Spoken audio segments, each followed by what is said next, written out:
আমাদের এখান থেকে কলকাতার ট্রেন আরও 22 মিনিটের ছুট দিয়ে তবে একটা নদীর সামনে গিয়ে থামে।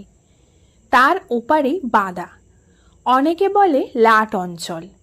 সেখান থেকে অভাবী মানুষ নদী পেরিয়ে ট্রেনে এসে ওঠে, কলকাতার রাস্তায় গিয়ে ভিক্ষে করে। আশ্চর্য, সেখান থেকেই সস্তার চাল ইলেকট্রিক ট্রেনে স্মাগল হয়ে কলকাতায় ঢোকে।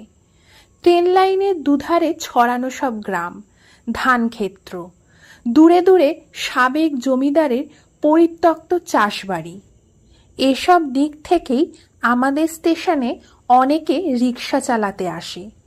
অন্য অন্য জায়গায় দেখেছি রিক্সার পেছনে রিক্সার নাম লেখা থাকে, এখানে লেখা থাকে মালিকের নাম, প্রো অবিনাশ নস্কর কিংবা প্রো দেবু ঘোষ ইত্যাদি লাল রঙে লেখা প্রায় এখানকার বাজারে চলন্ত রিক্সার পেছনে দেখা যাবে।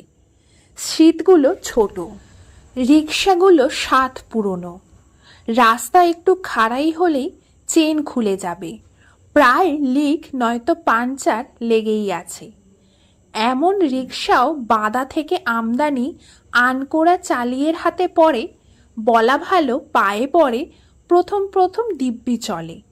ছুটন্ত রিক্সায় বসে ওদের পায়ের মাসল দেখে বুঝতে পারি লাট অঞ্চলের মানুষটি কতদিন হলো রিক্সাওয়ালা হয়েছে।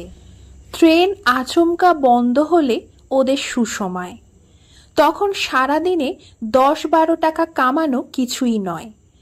ফাঁকা রাস্তা ধরে জংশনে পৌঁছে দিতে পারলে প্যাসেঞ্জাররা অন্য লাইনে ট্রেন ধরে কলকাতায় যায়। দিনের বেলায় অনেক সময় মন্দা যায়, কিন্তু লাস্ট ট্রেনের প্যাসেঞ্জাররা রাত 11:15 নাগাদ স্টেশনে নেমে যখন রিক্সা নিয়ে কাড়াকাড়ি করে, তখন মনে হয় না, কাজ বটে একটা।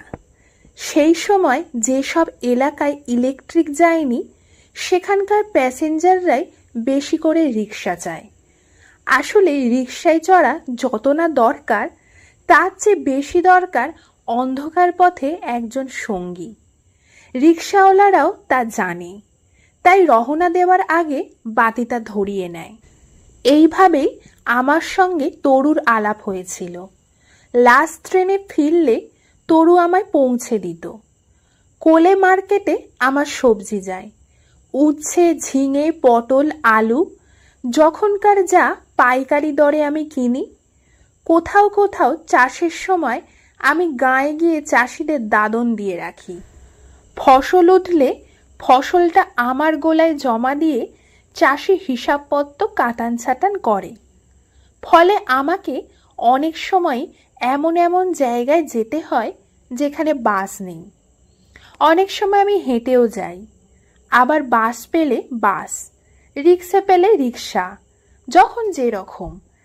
এদিকটায় কোল্ড স্টোরেজ এখনো হয়নি বলে আমার মতো লোকের ব্যবসা খারাপ চলে না। বিশেষত বরবটি আমাকে গত বর্ষে অপর্যাপ্ত পয়সা দিয়েছে। এদিককার চাষিরা বেশ ভালো ফলায়। কেউ কেউ তো 10 বিঘে অবধি শুধু লঙ্কা লাগায় এক এক মরশুমে।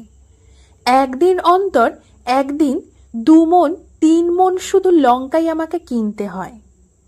ইদানিং দেখছি অসময়ের মূল্য ভালো পয়সা দিচ্ছে। কলকাতার হোটেলে যে কিনা লাগে।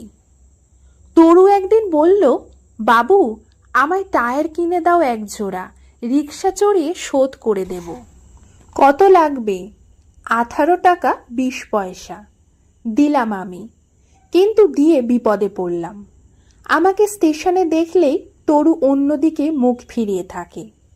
কারণ সিম্পল, আমি চললেই তো পয়সা পাবে না, ও ধার কাটান যাবে।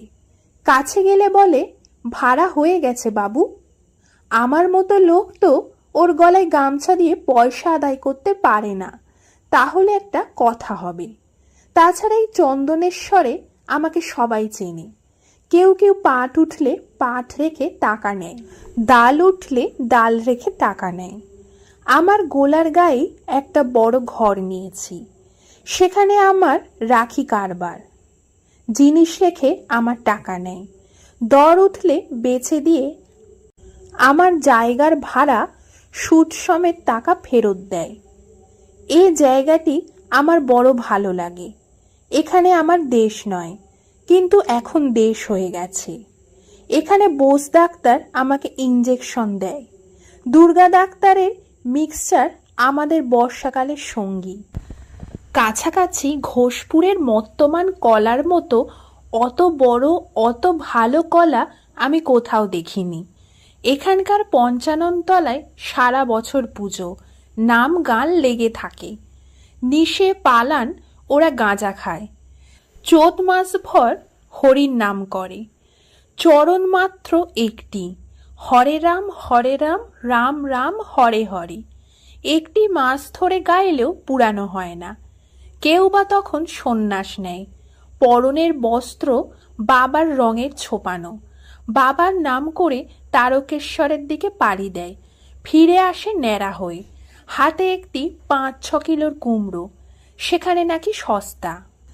এখানে গম কল আছে, ধান কল আছে। 3টে অপেরা পার্টি ছাড়াও অ্যালোপ্যাথ, হোমিওপ্যাথ সমেত মোট 17 জন ডাক্তার আছে। ভোর রাতে ভেরির নোনা মাছ এখানেই নিলাম হয়। ট্রেন বোঝাই দিয়ে এখানকার তারই কলকাতায় যায়। তাতে ব্যবসায়ীরা স্যাকারিন, মিল্ক পাউডার আর খালের জল ইত্যাদি মেশায়। এখানকার লোক ও তারই খাবে না। বরং কলকাতার বাসি সিনেমা এখানকার হলে লোক লাইন দিয়ে দেখে। গাদা গাদা আলুর চপ আর বিড়ির পাতার দোকান রাস্তার দুধারে। সম্প্রতি একটি ব্যাংক হয়েছে। ব্যাংক বাড়ির একতলায় একটি সুন্দর কাপড়ের দোকানও হয়েছে। মিষ্টির দোকানে রসগোল্লা যত ছোট হচ্ছে, দামও তত বাড়ছে। রবিবার সকালে পিচ রাস্তার গায়ে মোটা তেপলের ডালে পাঁঠা খাসির ছাল ছাড়িয়ে টাঙিয়ে দিয়ে বিক্রি হয়। কলকাতার চেয়ে কেজিতে 50 পয়সা কম। নতুন নতুন লেদ মেশিন বসেছে। কাছাকাছি সারের দোকান, বিষের দোকান। কেরোসিন মাঝে মাঝে হাওয়া হয়। সর্ষের ঘানি আছে। খাঁটি কলম্বোর নারকেল তেল 12 টাকা কেজি। একখানা হাল বর্ষায় 5-6 টাকা। বোরোতে 7 টাকা অবধি ওঠে। সর্ষের খোল 7 পয়সা। গরুর ভুসির কেজি 1 টাকা। চিনি নেই, একজন ডেকোরেটর আছে। বিয়ে সাধ্য সে একাই সামলায়। একটা ছাপাখানা ছিল, কোশ্চেন আউট হয় বলে পুলিশ এসে বন্ধ করে দিয়েছে। 3টে প্রাইমারি, একটা উচ্চ মাধ্যমিক ছাড়াও 2টো টিউটোরিয়াল হোম আছে। একটি সাইনবোর্ডে পরিষ্কার লেখা আছে টাকা অনুযায়ী গ্যারান্টি সহ ফার্স্ট ডিভিশনে, সেকেন্ড ডিভিশনে এবং থার্ড ডিভিশনে পাশ করানো হয়। গ্যারান্টি সহ ফেল করানো হয় শুধু এ কথাটা লেখা নেই। নানান দোকানের বারান্দায় ঘুগনি বসে রাত 8টার পর। তার সঙ্গে চোলাই চলে। প্রকাশ্যে কোনো বেশ্যালয় নেই। চণ্ডিকালয় একটি। মালিক একজন মুখার্জি ব্রাহ্মণ। কুলোকে বলে দেশিতে তিনি ভুঁড়ি পরিমাণ জল মেশান। শ্মশান এখান থেকে 8 মাইল। টিবি হলে লোকে কলেজে যাওয়ার চেষ্টা করে, বেশিরভাগই সিট পায় না। মুড়ি মুরগির যুবা বয়সী দোকানদার মোজা দিয়ে পাম্প শু পরে বিয়ে করতে যায়। বউ নিয়ে ফেরার পথে রিক্সা সাইকেলের পেছন পেছন ব্যান্ড পার্টি যায় গায়ের পথ দিয়ে। নতুন খড় উঠলে কাহন 16 টাকা। একজোড়া ভালো বলদ 800 টাকা। পুরনো ধানের বস্তা 80 টাকা অবধি ওঠে। জল দেবার পাম্প ভাড়া 1 ঘন্টায় 4 টাকা পর্যন্ত। ফটো তোলার ফটো বাঁধাইয়ের দোকান একটি। কংগ্রেস, সিপিআই, সিপিএম নিত্য পদস্বী নামে একটি জুতোর দোকানে বসেই আড্ডা দেয়। খদ্দেরদের তাই দাঁড়িয়ে দাঁড়িয়ে জুতো বাছাই করতে হয়। বালি, সিমেন্ট কোনোটাই ন্যায্য দামে পাবার উপায় নেই। লোকাল তামাকের দোকানে গুড়ের ভাগই বেশি। 2টি ঈদখোলায় রাঁচি, পুরুলিয়ার মেয়ে পুরুষ খাটতে আসে ফ্রি বছর। তারাই স্টেশনারি দোকানগুলোর সস্তার মালপত্র কিনে কিনে দোকানগুলোকে বাঁচিয়ে রেখেছে। ওরা মাস সাতেক থাকতে থাকতে ইট খোলাতেই মুরগি পোষে, ডিমে তা দিয়ে ছানা করায়, সেসব জিনিস বাজারেও আসে। তাছাড়া শীতকালে ধান ক্ষেত্র, ভেড়িতে কাদা খোঁচা, দৌখোল, বেলে হাঁস ধরা পড়লে আজাহার মোল্লা সর্বাগ্যে আমার কাছে নিয়ে আসে। ৬-৭ জন ওয়াগন ব্রেকার ছিল, তারা বেশিরভাগই এখন ফেরার। ২-১ জন ধরা পড়ার পর মার খেয়ে পুলিশ হাসপাতালে। এই হলো গিয়ে আমাদের চন্দনেশ্বর। একটু এলোমেলো করে বলা হলো, তা হোক। এখানে সবাই সব সময় নিজের কোলে ঝোল টানতে ব্যস্ত। তা তো সব জায়গাতেই, কোথায় বা না। কেউ কেউ জমি কেনা বেচা করে ২ পয়সা করছে। বিধবা কিংবা নাবালক অনাথের সম্পত্তিও মাঝে মধ্যে বেহাত যে হয় না তা নয়। কেউ নারকেল গাছ সদরে জমা দিয়ে দেয়, কেউ বা পুজো আচ্চার দিন ১ কাঁদি ডাব পেরে নিয়ে বাজারের মুখে এসে বসে, বেচে পয়সা দিয়ে বাজার হাট করে বাড়ি ফেরে। তা তরু আমাকে ঠকিয়েছে, তাতে আমার কোনো দুঃখ নেই। মানুষই তো মানুষকে ঠকায়। আমি তো বউ ছেলে মেয়ে নিয়ে না খেয়ে পড়ে নেই, কিন্তু ও আমার রিকশায় তোলে না কেন? মুখ ফিরিয়ে থাকে। আমি ওকে নতুন করেই আবার ভাড়া দিতাম। ব্যাপারটা আমার অপমান লাগে। কাজের মধ্যে থাকি, ভুলেও যাই আবার। ঢেঁড়সটা এবার সময় মতো ধরতে পারলে পয়সা আছে। রাত ৯টার ভেতর গোলার চাবি দিয়ে বাড়ি ফিরলাম। দেখি গিন্নি আমার আয়না ধরে পাউডার ঘষছে মুখে। বড় ছেলে বলল, যাত্রা দেখতে যাচ্ছি বাবা, কৃষ্ণ শকুনি পালার টিকিট দিয়ে গেছে। আমার বউ বিয়ের আগে গড়িহাটার মোড়ে ব্লাউজ কিনেছে, আলেয়ায় সিনেমা দেখেছে। এখানেও নিজেকে মানিয়ে নিয়েছে বেশ। অনেকে ওকে দিদি ডাকে, বৌদি ডাকে। পাশে থেকে দেখলে খুব সুন্দর দেখায়, আজও দেখাচ্ছিল। আমিও গেলাম যাত্রা দেখতে। সামনের দিকে বসেছি, একেবারে প্রথম সারিতে বাজনাদাররা বসেছে। দেখি তার ভেতর তরু মুখ লুকিয়ে ফ্লুট বাজাচ্ছে। সব বাজনা থামলেও তরুর ফ্লুট সুরেলা গানের দোলটুকু সবার মনে চাড়িয়ে দিচ্ছিল। ওর যে এত গুণ জানতাম না। যাত্রায় মেতেছে, তাই আজকাল আর রিক্সা চালাতে দেখি না। যাত্রা ভাঙল রাত ৪টেই। আগে বেরিয়ে একখানা রিক্সা ধরলাম। বললাম, আমার বাড়ি চেনো তো? না বাবু। অল্প আলো, মুখখানা দেখতে পেলাম না রিক্সাওয়ালার। ডিরেকশন দিয়ে দিলাম। মেয়েদের পৌঁছে দিয়ে রিক্সাটা ফিরতি পথে আমাকেও পৌঁছে দিল। নির্জন পথ, শেষ রাতের চাঁদ সব জায়গায় আলো দিতে পারেনি। ধোল কলমির ঝোপঝাড়ে জোনাকি, উঁচু নিচু উঁচু নিচু। একটু বেশি ভাড়া দিতে গেলাম, রিক্সাওয়ালা রিফিউজ করল। যা লেজ্জ তাই দিন। রিক্সাটা চলে যেতে পেছনে কারোর নাম লেখা দেখলাম না। কার রিক্সা বোঝারও উপায় নেই। রিক্সাওয়ালার মুখও ভালো করে দেখিনি। লাট অঞ্চল থেকে লোকটা বোধহয় নতুন এসেছে। একদিন ঝড়ে দেবেনের গমকলে ৩খানা টিন উড়ে গেল। আরেকদিন পঞ্চাননতলার পুজো দিতে গিয়ে চাকবেড়ের এক মেয়ে ছেলের ওপর ভর হলো। আমাদের চন্দনেশ্বরে এই সবই হলো খবর। মাঝে মধ্যে শেষ রাতে ডাকাতি হয়ে যাবারও খবর আসে দূর দূর গাঁয়ে। লরি থেকে উচ্ছে উঠছিল গোলায়। সকালবেলা পেমেন্ট দিয়ে বসে আছি। লোক থাকলেও নজর রাখতে হচ্ছে লরির দিকে। বছর ৩৬-৩৭-এর একজন লোক সোজা আমার কাছে এসে বলল, বাজার ভেঙে গেছে বাবু, ২৫০ ঢেঁড়স দরকার ছিল বড়, একজন কুটুম এসে গেছে। আমার এখানে তো খুচরো চলে না বাবা। আর কিছু বললাম না। আমি তালগাছতলায় পাইকারি দরে বিলাতি আমড়া কিনে ব্যবসা শুরু করেছিলাম।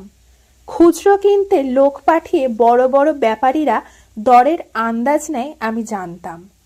লোকটি বলল, যাত্রা দেখে আপনি ফিরলেন, আমি পৌঁছে দিলাম বাবু।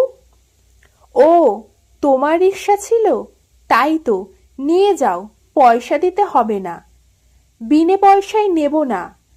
অতএব ওজন করে পয়সা নিয়ে 250 ঢেঁড়স দিতে হলো। চলে যাচ্ছিল, ডেকে বললাম, তোমার নাম কি গো? অমৃত। অমৃত দাস। তুমি তো এখানকার লোক নও। নারকেল বেড়ে আমাদের বাড়ি। আমি মাস 3 হলো এদিকে রিক্সা চালাচ্ছি।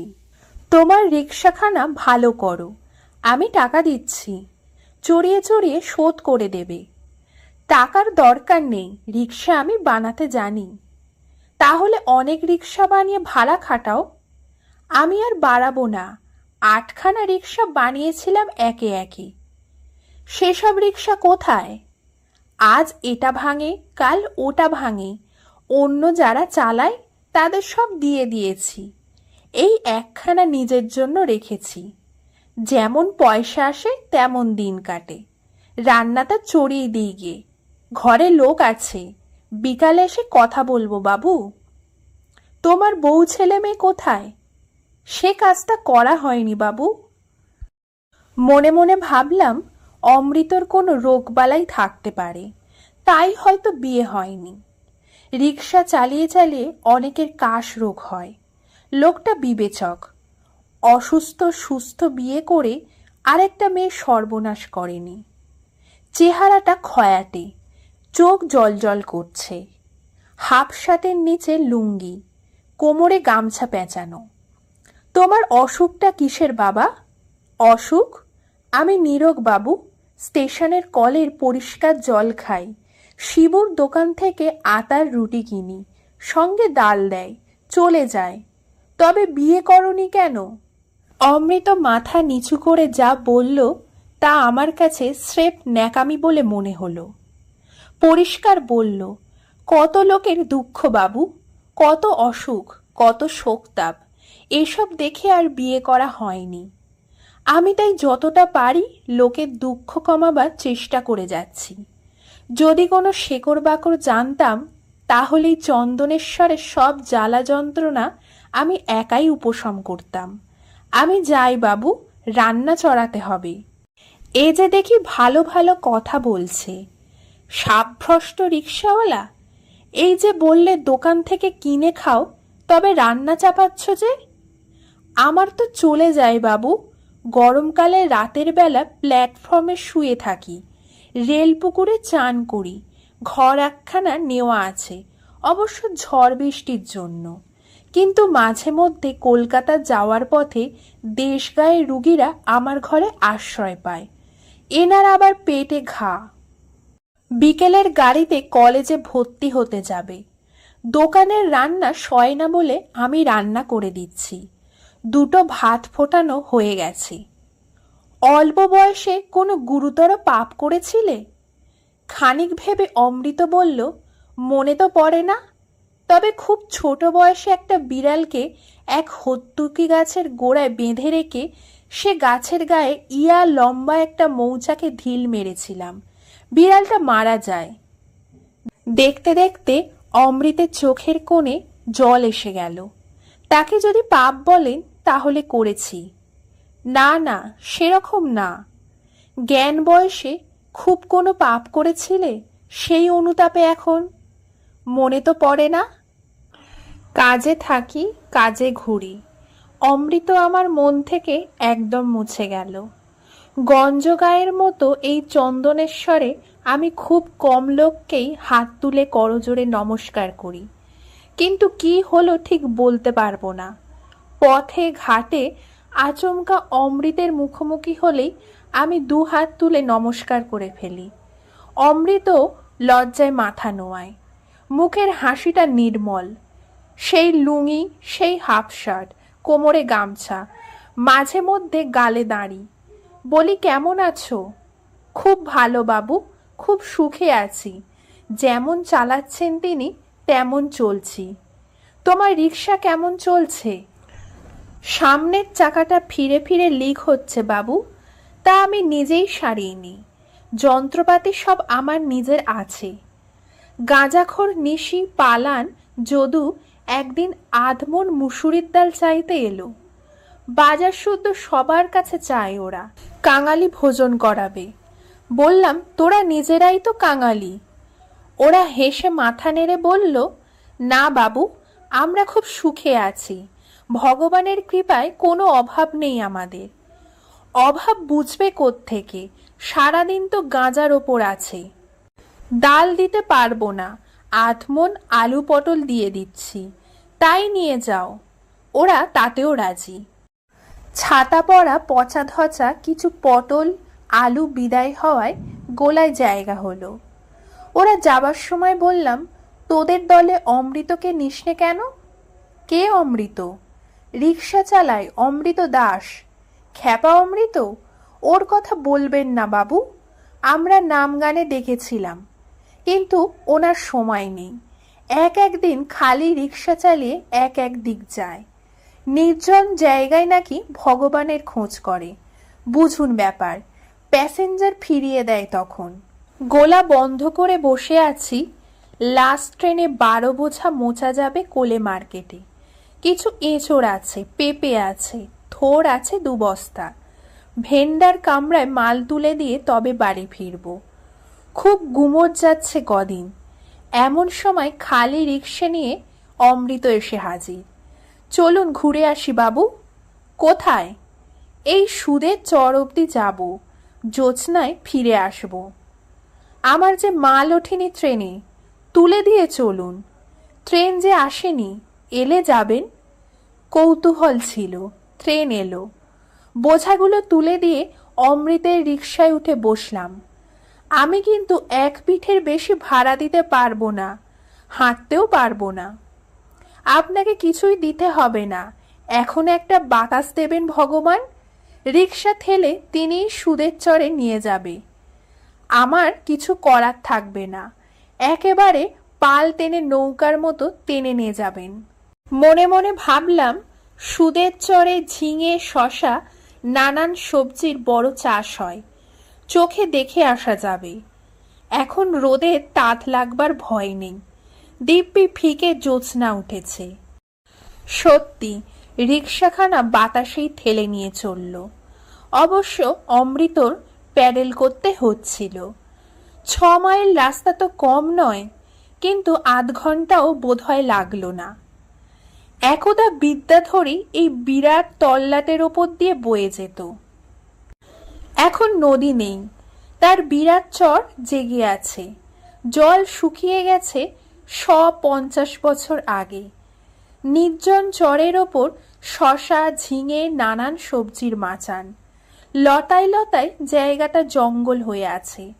আমি রিকশায় বসে রইলাম। অমৃত দিব্যি 2খানা মাচানের পাশ কাটিয়ে একটা ঢিবির মতো জায়গায় উঠে ডাকলো আমায়, চলে আসুন, এখান থেকে ভগবানকে দেখার খুব সুবিধে। আচ্ছা, পাগলের পাল্লায় পড়া গেছে। চাষিরা সন্ধে রাতে ঘুমোয়, এবার জেগে উঠে পাহারা দিতে এসে আমাদের এ জায়গায় পেলে আচ্ছা ঠ্যাঙাং ঠ্যাঙাবে। তবু অমৃতর ডাকাডাকিতে যেতে হলো।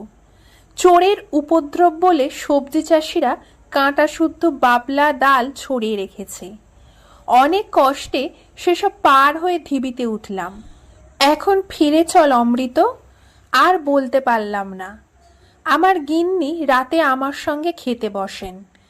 ধুলো ধুলো চোখে আমরা দুজনে লুচি দিয়ে ক্ষীর মুড়ি খাই। রাতে ঝোল ঝাল ইদানিং আর সয় না, তাই মাছ ভাজা থাকে। তিনি এতক্ষণ নিশ্চয়ই বসে আছেন। এখানে আসুন না, দেখবেন একটা জিনিস। কোথায় কি? দুধারে 2 সারি বড় বড় তাল গাছ, তার ভিতর দিয়ে পাতলা মেঘ মাখানো 1 ফালি অপুষ্ট চাঁদ উঠেছে। দেখেছেন? কি দেখব? বুঝলেন না? কি বুঝবো? পায়ে ততক্ষণে লাল পিঁপড়ে উঠে কামড়াতে শুরু করেছে।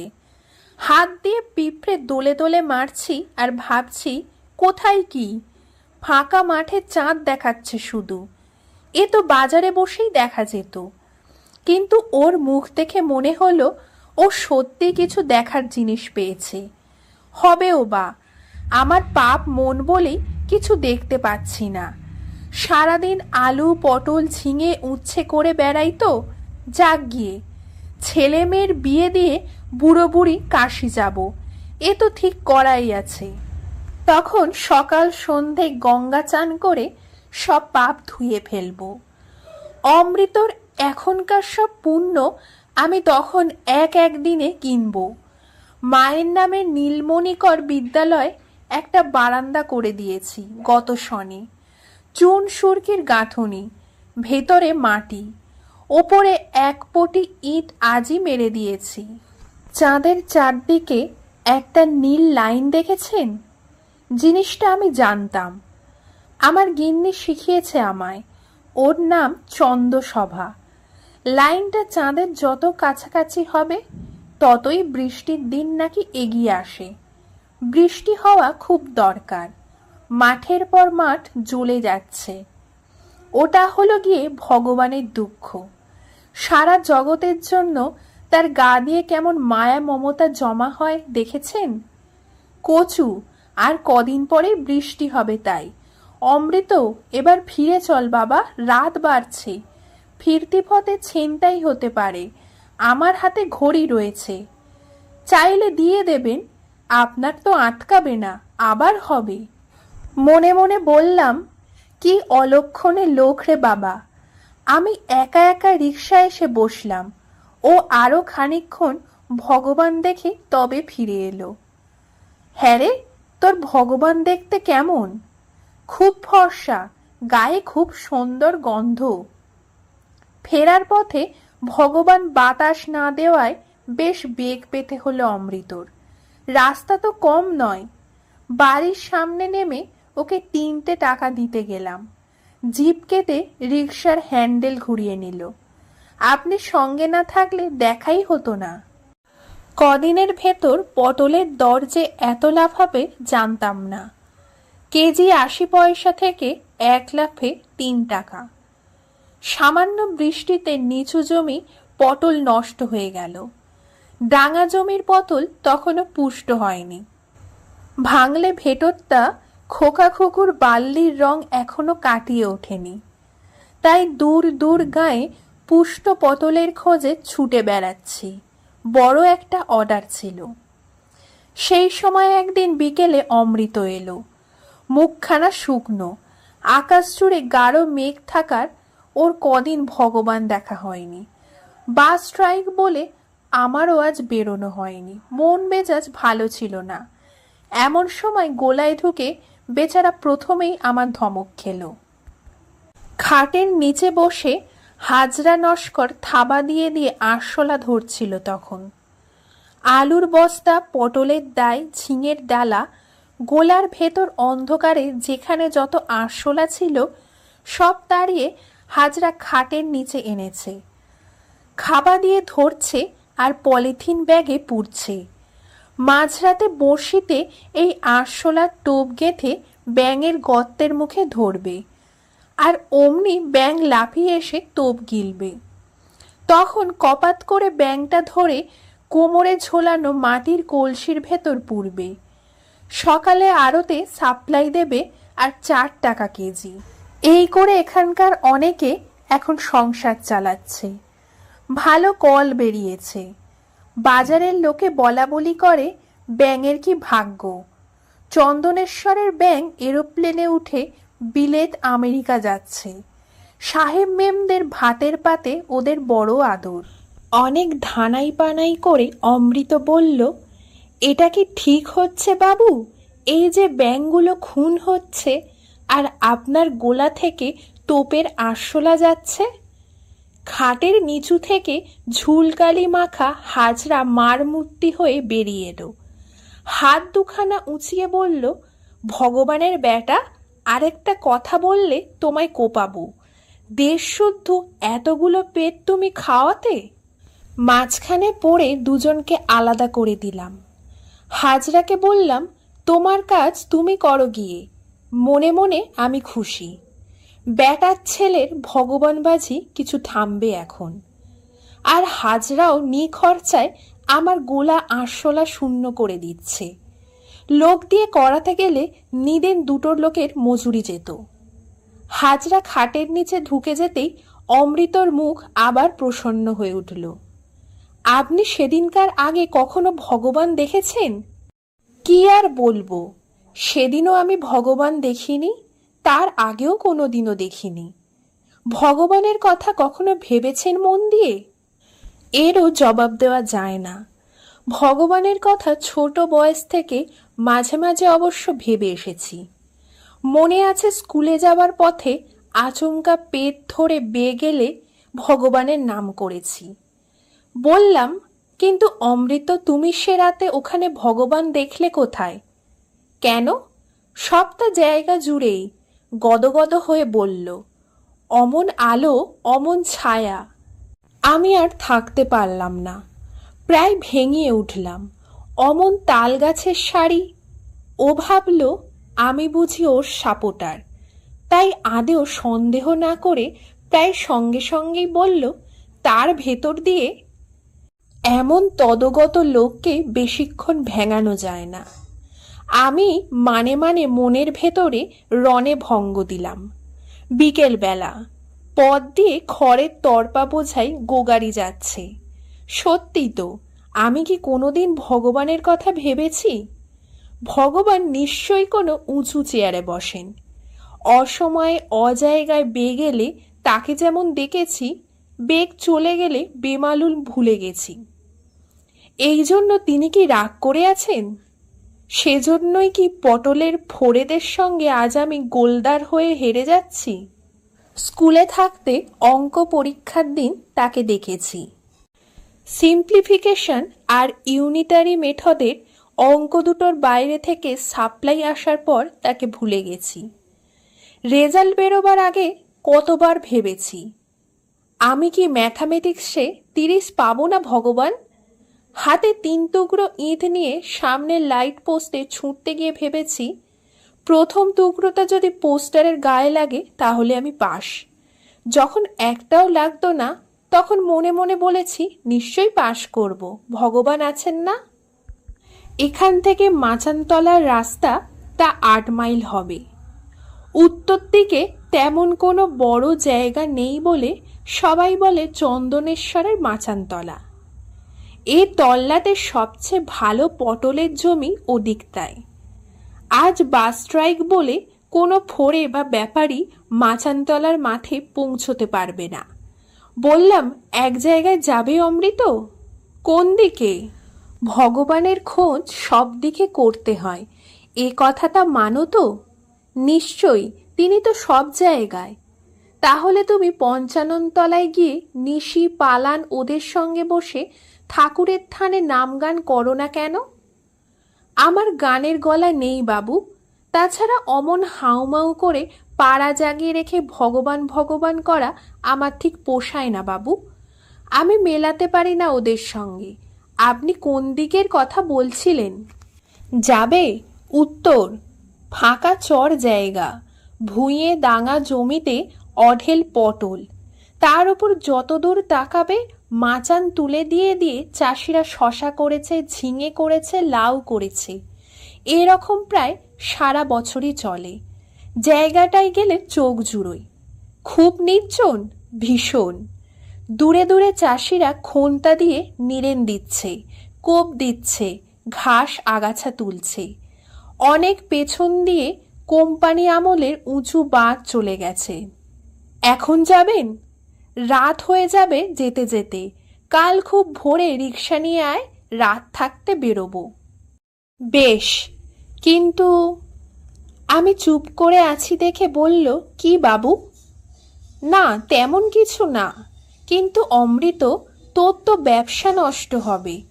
সকালের প্যাসেঞ্জার সব হারাবি। আমিও যাতায়াতের 16 মাইল একটা পয়সা দিতে পারবো না। ভগবান দেখিয়ে বেড়ানো তো আর আমার কারবার নয়। আপনি দেবেন কেন? কাজের ক্ষতি করে যাচ্ছেন, এই তো যথেষ্ট। আমার পয়সার কথা ভাববেন না। ফিরে এসে বিকেলের গাড়ি বের করলেই পয়সা হয়ে বেশি হয়ে যাবে। তোর টাকা কড়ি রাখিস কোথায়? সেই তো এক মুশকিল হয়ে গেছে।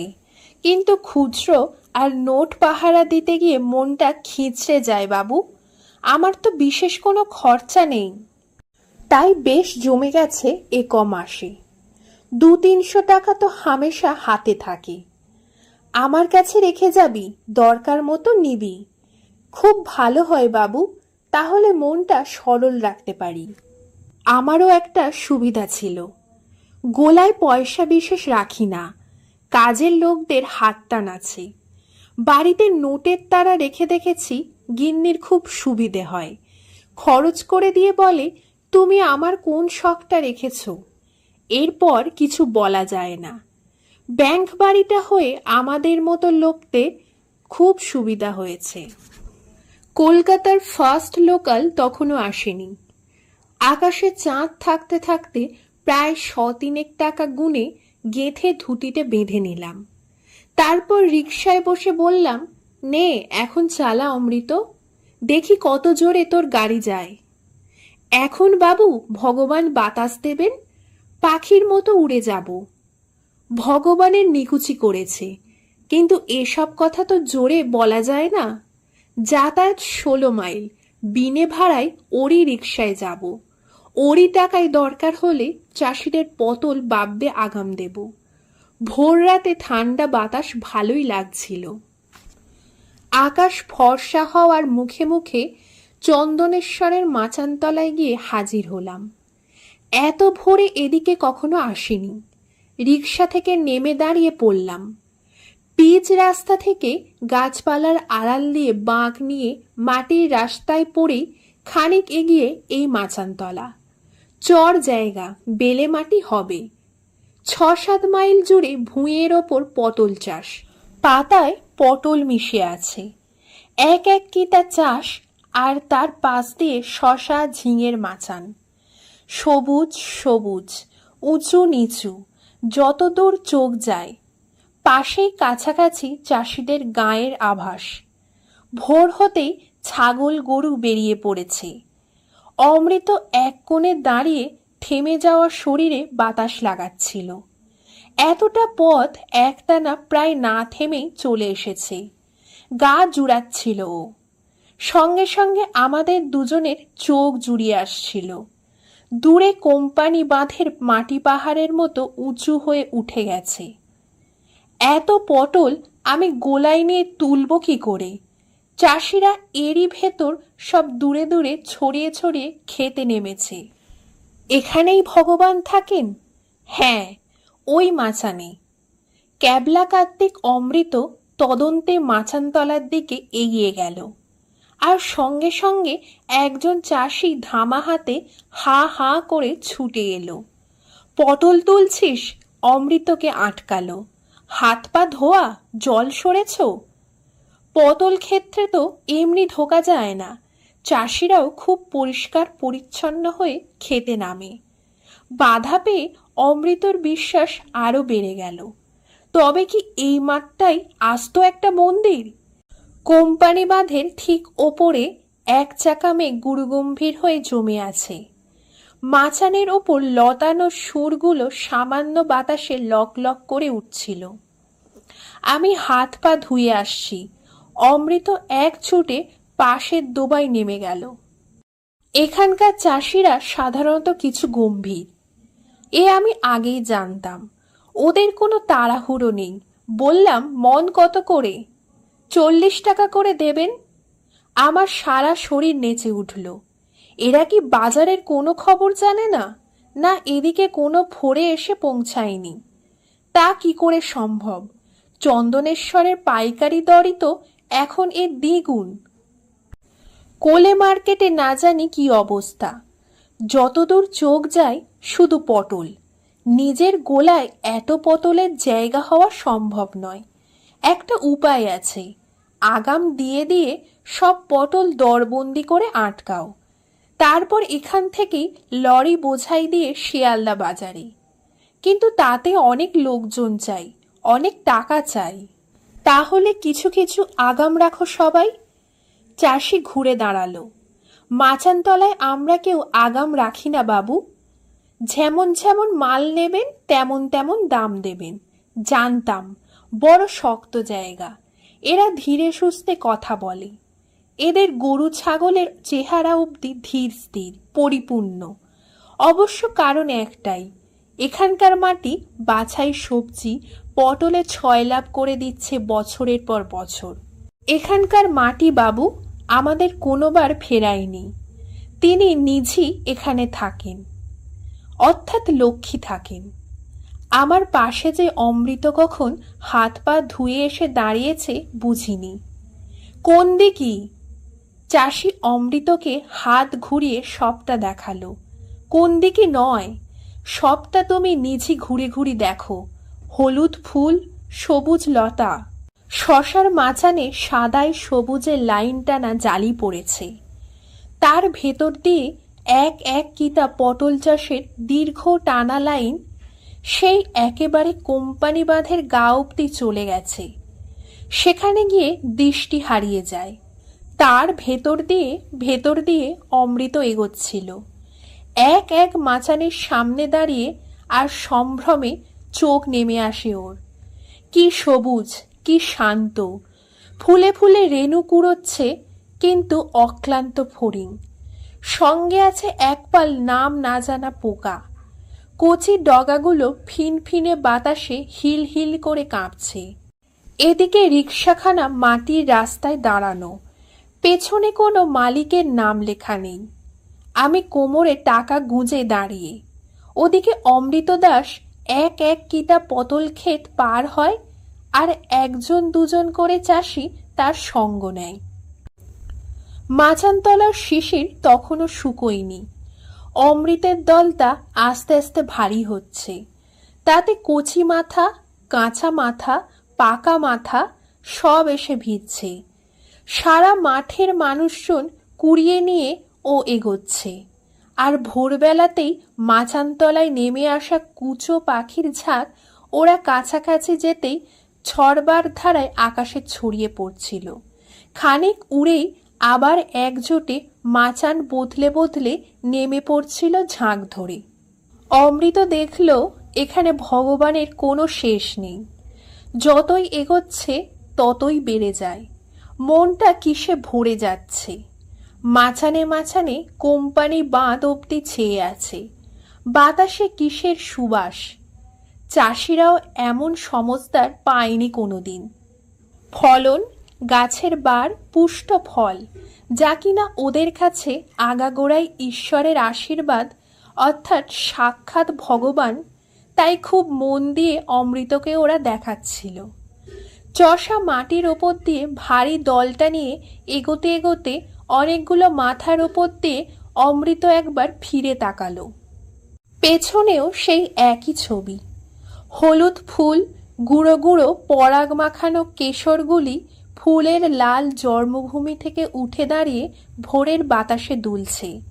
মাচানের পর মাচান ফেলে এসেছে অমৃত। তার শেষে রিকশাখানা কত ছোট দেখাচ্ছে।